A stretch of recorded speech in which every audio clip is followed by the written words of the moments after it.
What's up, everybody? Welcome to another edition of Film Session. In a close game late against Michigan on Saturday afternoon, Indiana didn't falter in ways we've seen previously this season. Still, it was a loss, and Michigan's ability to hunt mismatches to success in some of its final possessions was just enough for the Wolverines to eke out the victory. Let's dive in and see how they got it done.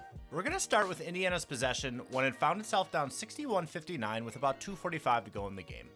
With Michigan in a zone, Ballo screens the top of the zone here for Galloway, and with Jones coming over on the help from the other side of the zone, Indiana has an emerging 2-on-1 on the weak side, with Wolf starting to pop up to Leal on the left wing.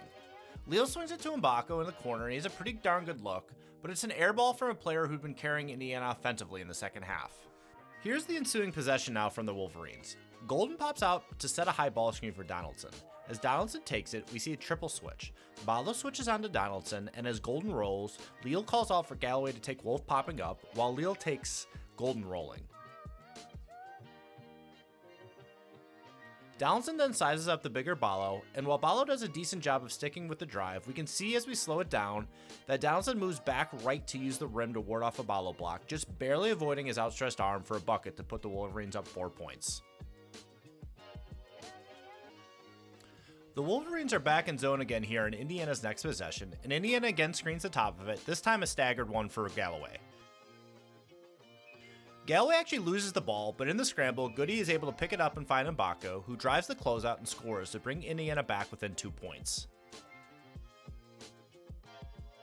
As Michigan brings the ball down the court, we can see Indiana assistants Kenya Hunter and Brian Walsh signaling to the team.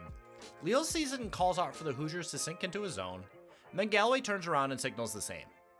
Michigan head coach Dusty May then instructs his counter move. He points Golden near the right slot and Wolf on the left side extended. Just like Indiana was doing against the Michigan zone, Golden screens Leal and Wolf drives. Galloway is in on the help, but it's just a stunt, and Wolf is able to use his mismatch in size against Leal for this bucket in the paint, getting fouled and making the and one afterward to put Michigan up 5 points. While Indiana did get a bucket from Renew on its next possession, this 5-point gap was just a bit too much to overcome, as the Hoosiers eventually lost by 3 points, thanks to Leal hitting a deep 3-pointer at the buzzer. And that's all she wrote for this edition of Film Session.